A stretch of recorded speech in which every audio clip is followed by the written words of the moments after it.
Hello, this is David Dickens, and this is our first podcast of 2024, aptly named Making Your 2024 Count. And so what we're going to do is go through 5 different things that I think are super important that you can take care of in the month of January to get your 2024 on the right track, and frankly, your retirement plan and your financial future on the right track as well. Hopefully you get some good ideas and have a little fun out of this. I'll go get Walter and we'll get started. Do you need help protecting your finances as you enter retirement? David Dickens of KC Financial Advisors has got you covered. Welcome to the Cover Your Assets KC podcast. Welcome to another edition of Cover Your Assets KC. Walter here with David Dickens over in Overland Park, where the business is located. But from wherever you are, we welcome you to the show and hope you had a great new year and enjoyed the holidays. And David, happy 2024 to you. How are you? Thank you, Walter. Same to you. I'm doing just great, except for this massive head cold that I picked up somewhere over the holidays. And I'm looking forward to it making an early exit in 2024. Nice. Yeah, it's no fun to start the new year off sick, right? Nah, not so much. Now, I seem to remember from our last podcast, you had massive travels, including almost both coasts for your holidays. So how was all that? It was good. In the month of December, I logged more than 10,000 miles in the air and on the ground. So, oh, man. It was quite the whirlwind of a couple of different trips throughout the winter so far. But we're going to pump the brakes a little bit and not do anything quite that crazy to start out 2024 until April. Here's a little nugget of news. I'll be going to Vietnam in April. No way. 2 weeks, yes. So big trip. It's been in the works for several years. It was supposed to happen back in 2020, but then we know it happened in 2020 that derailed that. So finally, the timing is right again to make that happen. So, well, that'll be pretty cool. You know, when I was a young man, a little younger than you, going to Vietnam had an entirely different context. It did. I would imagine. I would imagine that was a little bit less like cheery news when somebody would have said that back then. You're absolutely right. Yeah. But no, my wife, her parents are from Vietnam, and they're Vietnamese and from Vietnam. So we've been trying to get a trip back there for her first time to visit the country, while her dad is still spry enough to sort of be our tour guide and lead the way and kind of just awesome. Introduce us to the country. So it's all coming together, and her sisters are going to join in on the trip too. So be kind of a little family group over there, and I'm glad we're going to be able to get to do it this year. That's terrific. You said that's April. That'll be coming that's up May. Near the end of April, early May. So, all right. So you're going to give me a couple of weeks off from podcasting, is what you're saying? You got it. Or we'll have to load up a few in the front end, or I have to figure out a way to do it from over there. But no, that would be pretty cool. That does sound slightly difficult to try and pull off, though. We'll find a solution. There you go. We'll find a way to do it. I did host a podcast while walking down the beach one time. That was a very different experience. So it could be done. We'll see what the SIM card situation is. Try and make it happen. Well, so yes, we are back and in the saddle and ready for a great 2024, both here on the podcast, and hopefully you are looking to make some big moves in your finances this year, or even if they're little moves that make a big difference. We hope to highlight some of those things, not only on today's show, but in all the episodes of this year. So, David, you mentioned it. The things to make 2024 count from a financial perspective is our topic of conversation today. You've got 5 tips for folks and these are actionable items in January. We can go ahead and knock these things out here to start the year. They are. In fact, if you wait till February, you're going to be behind. Well, that's good to know. So we have some motivation. We have some urgency that we can take advantage of here. I love a little urgency. Take us down the list. What do we need to have on our top of mind here these first few weeks of the year? Well, the very most important thing to me every January, and if you've listened to the last 3, maybe even 4 January podcasts, you know what I'm getting ready to say. But it's time to calculate your financial net worth. And I always do that, first. I rarely do it on the 1st of January, but 2nd or 3rd, it's a time to identify where you are, because if you don't know where you are, it's really hard to know where you're going and how you're going to get there. So I'm not going to take this audience through doing a financial net worth calculation, because you can easily go back to last year's or the year before when I actually break it out in a little detail. But all it's going to tell you is something really important, which is bottom line. How much are you financially worth after taking into account all of your assets that you have? House, car, 401ks, bank accounts, etc., minus all the money that you owe to people, your mortgage, your auto loan, hopefully no credit card debt, but all the money you owe, subtract that from the assets, and well, that tells you what your net worth is. And the goal is to have that grow each year from your 20s, 30s, 40s, 50s, 60s, maybe into your 70s and 80s, depending on how well you've saved for yourself. But to chart that, I do it once a year. You could do it more often. I'd encourage you to not do it less often. But just to make sure that you know where you are from last year. Did you step in any big financial holes? Did you hit a couple of doubles and maybe a triple? Sorry about the sports analogies, but it's just a scorecard to make sure that you know what kind of progress you are making toward your financial goals. So calculate that financial net worth. If you haven't already done it, I hope you do it by the time this week is over. I believe it was our part 2 of our financial resolutions episode back in 2021. So this would have been in January of 21. We covered that net worth statement in detail that day, I believe. So if you want to go learn a little bit more about what goes into making that net worth statement, go check that episode out. We'll link to it in the description of today's show, so you can find it there. And David, you inspired me a couple of years ago when we had this conversation about creating that net worth statement. And I went back, and although I hadn't been doing it, I went all the way back to 2011. And backdated I found, got all the statements from everything and was able to kind of backdate all the way back to the beginning of that decade of, what the net worth was, and then watch how it changes over the course of the year. So you'll be very proud of me. I was up at 6 a.m. on New Year's Day because I'm weird like that.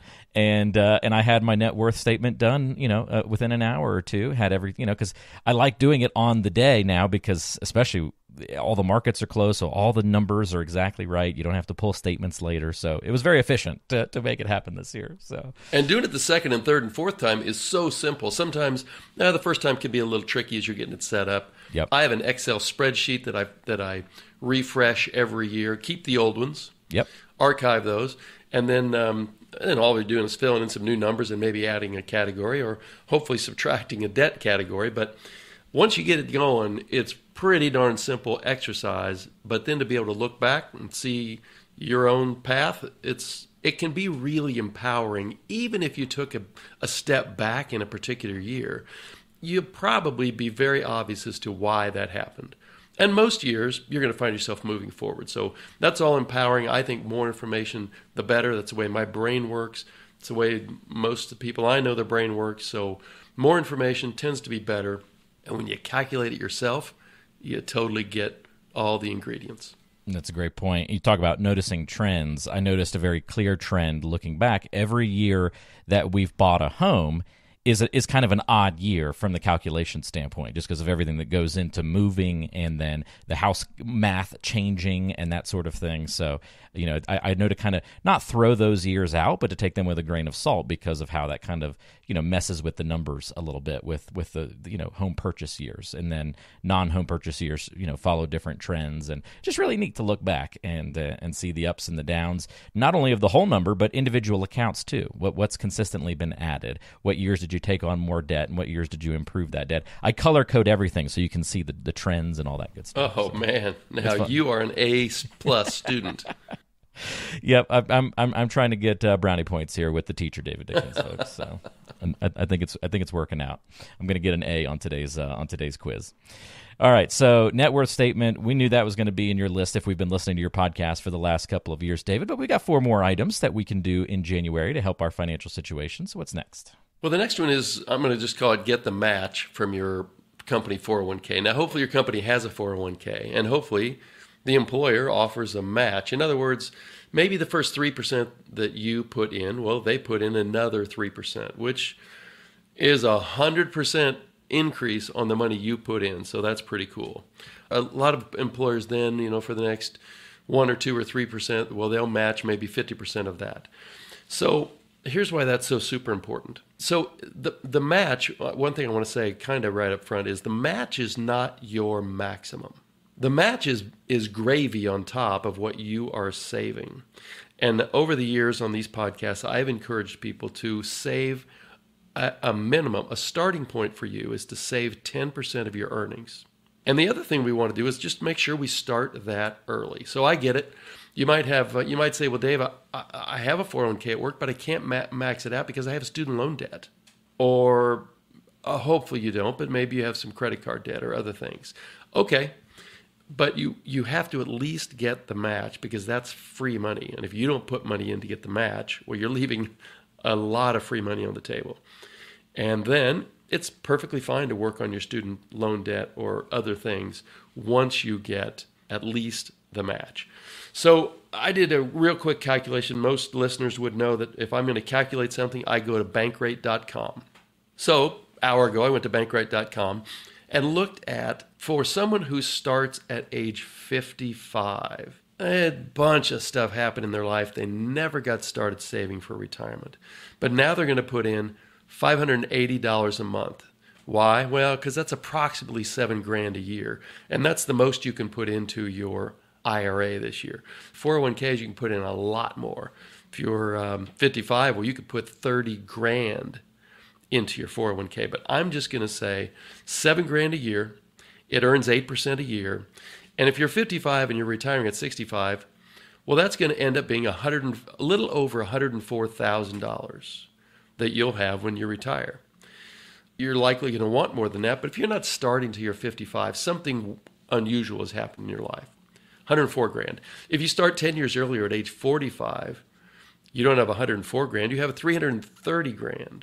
If you start at age 35, so 30 years to retirement, that $580 a month grows to $817,000. And if you start at age 30, so that's 35 years to retirement, $580 a month, average 8% return. That's $1.2 million. That's $1,242,000. So is that enough for your retirement? I don't know. I don't know how you live. I don't know how much your Social Security is going to be. I don't know if you're also getting maybe a little pension from your company or if you're going to get a big inheritance. What I do know is that if you systematically save for your own retirement, you're going to have a lot more for yourself than if you don't. And the earlier you start, the better. So again, make sure you're at least getting the match in your early years. Hopefully you can max out that 401k in your later years. Again, once you get the extra amount for being over 50, that's $30,000 a year you can put away in your 401k. So the numbers can get fairly large. You have to start sometime and somewhere. I'd encourage you to start at 10% of what you earn and as early as you can. Get the match. Helpful. First two items on our list for 2024, get that 401k match, calculate your financial net worth as well so you see where you stand. What's next on the list, David? Well, this one is always on my list, and it kind of is a balancing act between the 401k, but it's build an emergency savings account. And most people would recognize that as approximately 6 months of living expenses. What if I lose my job? What if I have some car emergency or air conditioner emergency at my home or etc. And you don't want to have to. What you're trying to avoid is pulling money out of your 401k and not only paying the taxes, but paying a 10% penalty if you do that before age 59 and a half. Now, I've had people sitting in my office and say, well, I don't feel good about having that money sitting in a money market account, was especially a couple of years ago when that was earning 0, but now it's probably earning 4.5% or so. I've had clients that say, hey, Dave, is it okay if I just use my home equity line of credit, my HELOC? That's money I've effectively saved. It just happens to be in home equity instead of a bank account. And for a whole lot of people, I'm totally good with that. You may find an advisor who's not, but I think that's a fine pocket of money if you had an emergency where you go and get it fast. I have had other clients, me included, earlier in my career, where I said to myself, well, I have a severance package and I have a bunch of accrued vacation they're going to pay me out if the company has a problem or if they don't want me anymore. So there are a lot of different ways to build an emergency savings account. What you want to know is that under very short time frame circumstances, you could put your hands on 6 months of living expenses without paying taxes and penalties by taking money out of your 401k early. Makes a lot of sense, and I know that building the emergency savings account is only half the goal, right? Not robbing it is the other half of the challenge. Right, but if you do have to rob it, you'd sure rather rob that than something else. Than something that comes with a penalty. So that's a great point. That's whether you're so you get number 2 was get the match. Then maybe number 3 is build emergency savings. In addition to maybe you still have student loan debt. So there's a decent amount of juggling, especially early on in your financial life. But it's getting that juggling right that will help you get to where you want to be when you're 55 and 60 and 65 and 70. Great points all around on that one. I know that's usually my problem is I dip into that emergency savings account for non-emergencies and then have to go back to part 1 of building it back up again. So that's one area of the net worth statement that looks a little rough, David. That's the embarrassing line to look at least in my standpoint. Oh, it's doing good. Nope, it's back to 0. Let's try again. All right, what's number 4 on our list out of 5 things to make 2024 count? Well, number 4 is probably not an issue if you've been listening to you and me for the last 3 or 4 years, but it's eliminate any credit card debt that you have. So I've often referred to that as, that's rust on your car or termites in your house.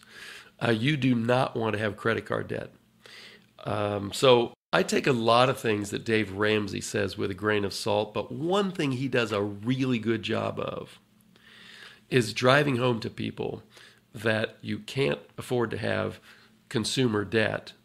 And one of his ways to get out of that is you line up all your different types of debt and you pay one off, usually the highest interest rate, really hard until it's gone. And then use all that extra cash flow to pay off the next debt. And then once it's gone, take all that additional cash flow to pay off the next debt.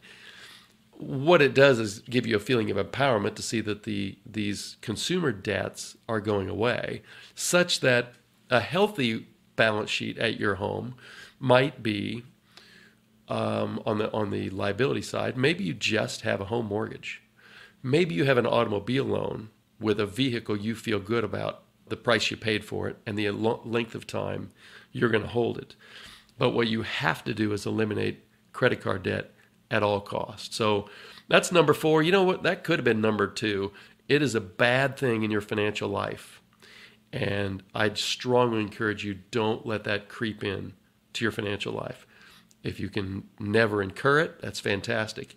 If you do have to incur it, get rid of it as soon as you can. Easy to say, hard to do, but very beneficial for those who do it, right? No one's ever regretted paying that debt off and exactly. Getting it Especially off the ledger. High interest rate credit card debt. Yeah, no doubt about that. All right, 5th thing to make 2024 count. What completes the list here to actionable items to do in January? Well, the last one is probably the easiest and maybe the hardest thing to do, depending on where you work, is I'm going to call it engaging in some sort of autopilot system where the money you're saving for retirement never even comes into your checking account. It goes directly to your 401k. Or you say, well, Dave, my company doesn't have a 401k. What do I do? Well, you can have an IRA custodian, Fidelity, Schwab, Vanguard. They'll come and get money out of your checking account every month, such that you don't have to write a check. I liken it to my pledge at church. For years, I would take a check to church and drop it in the offering plate. But there might have been 15 or 20 weeks where for one reason or another, I didn't show up at church. And then December rolls around and you've made a pledge and you have a big check to write. Extending that analogy to your retirement savings, what you don't want to do is get to the end of the year and figure, oh my gosh, I haven't put any money into my IRA. Where am I going to come up with $7,000? Well, if you do it all along the way, $580 a month, it becomes really, really manageable. And you don't really miss the money when you invest it in small chunks, it just doesn't seem like an effort, but it gets you to your financial goals. Another really important thing is you're engaging autopilot. Let's say that you did a pretty good job last year and your boss gave you a raise. I'd encourage you to give yourself a raise with how much you are putting into that 401k, into your IRA, or into other retirement savings. Don't take that raise and spend it all. Engage in an autopilot strategy where more money's coming out of your checking account because more money's coming in because of your raise. If you don't see it, you don't feel bad about not being able to spend it. So set up an autopilot strategy that works for you, your spouse, your household, whatever your situation is. But don't wait until the end of the year to make those big contributions to your retirement plans. Because a lot of times the money's not sitting there waiting, and you just might miss a year or two or three. Great point. Put it on autopilot, forget about it, and just watch it work for you. And yeah, when you get those I would say in addition to raises, bonuses too, right? Maybe think about continuing to set aside money that comes in from any bonuses that you get while working into your retirement funds. Don't just take a break from that income and not letting it go into those retirement accounts either. And if you can, put the whole thing in there, right? Yeah, it's not like money you don't get to spend. You're just saving it to spend later. Frankly, when you have more time because you're not spending all your time working. So, feathering your nest for future years feels kind of like, sometimes can feel like a task early on. But once you get into your 40s and 50s, you're going to be really glad that you saved that money early, because it's going to help you get to your financial goals maybe just a little bit earlier. At that point, maybe work becomes optional for you because you've been such a good saver and a good investor.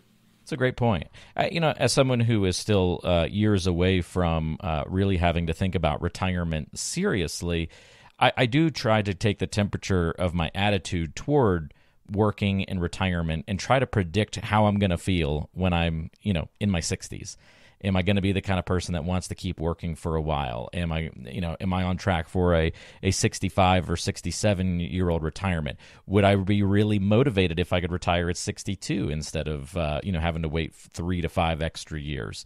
And shoot, by the time I get there, retirement age might be in the 70s, right? So, and I do that math in my head to say, well, what? And at least now, that sounds like a big difference to me, retiring at 62 versus 5 years later or more. And so that's one of my motivators to save, is to say, all right, I'm maybe not going to enjoy some of this income today, but man, I'm going to feel really good if I get to 62. And by putting these extra dollars away, it allows me to retire then versus having to wait another 5 years. Be really glad that I did that. And absolutely, retiring early has its charms, but you also typically lose your health insurance, and you're not ready for Medicare yet. So it's kind of expensive to retire early. A lot of people, my still working clients, we talk a lot about making work optional. Because if you know you don't have to go in every day, well, it makes it a lot more fun to go in every day. So setting yourself up, setting your financial goals to make a career, to make work optional, maybe when you're 55 or 60 or 65 or whatever your personal situation looks like. That doesn't necessarily mean you're going to stop working at 60, but you could if you wanted to, if your spouse needed you to, or whatever your situation might look like then. But it's really nice and really empowering to have that flexibility. I like work optional. Definitely a great way to paint that picture. Maybe it's not even not wanting to work, but just wanting to work less hours. Maybe just, hey, I'd like to peel away a little bit over the course of a few years and go part-time instead of fully retired, but want to get a little bit more of that time on my hands. That could be an option for folks. Or I want to go and tackle a new career or a new challenge or something I always wanted to do, but I didn't have I needed to make more money versus pursuing this passion. Well, now that I work as optional, I'm not so worried about making a living off of X, Y, and Z activity, but I can now pursue that, and that's the kind of work that I want to do for my last 5 years of working, or whatever it may be. So it's interesting how that has morphed over the last several years. That definition of retirement definitely has more meanings to it now, and gosh, I can't even picture what it's going to be like in another 15, 20, 30 years from now. Yeah, well, it won't look like it does today, and that's the one thing I know for sure. That's exactly right. Shoot, give it a couple more years, we may all be retired, David, and AI just does everything for us, right? Yeah, well, let's be careful what we wish for on that one. No, I didn't say I was wishing for it. Just saying, who knows what it'll look like. That's for sure. Well, at least for now, you need somebody to help you get ready for retirement. That could be David Dickens and the great team at Cover Your Assets KC. And certainly, I think the KC Financial Advisor team has been helping people do this in January, year in and year out, taking these 5 different actionable items, helping people execute them, making sure that you're well prepared, not only for this year ahead, but for all the future years as well. And if you need some help putting together that net worth statement, putting together your overall financial and retirement plan, look no further. David can certainly help you with that. Here's a couple ways to get in touch to set up an initial complimentary consultation: 913-317-1414, or maybe you just have a simple question on your mind that you'd like to ask.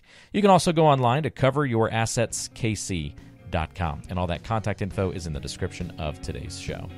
Well, David, thank you for getting a great start to 2024 for us today. Really appreciate your guidance, and we'll look forward to another conversation in a few weeks. Can't wait, Walter. All right, same here.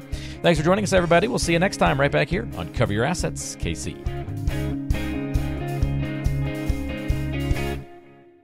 Advisory services offered through Creative One Wealth, LLC, an investment advisor. KC Financial Advisors and Creative One Wealth, LLC are not affiliated. We are an independent financial services firm helping individuals create retirement strategies using a variety of insurance products to custom suit their needs and objectives. The information and opinions contained in this program have been obtained from sources believed to be reliable, but accuracy and completeness cannot be guaranteed. They are given for informational purposes only and are not a solicitation to buy or sell any of the products mentioned. The information is not intended to be used as the sole basis for financial decisions, nor should it be construed as advice designed to meet the particular needs of an individual situation. This material has been provided by a licensed insurance professional for informational and educational purposes only and is not endorsed or affiliated with the Social Security Administration or any government agency. It is not intended to provide and should not be relied upon for accounting, legal, tax, or investment advice.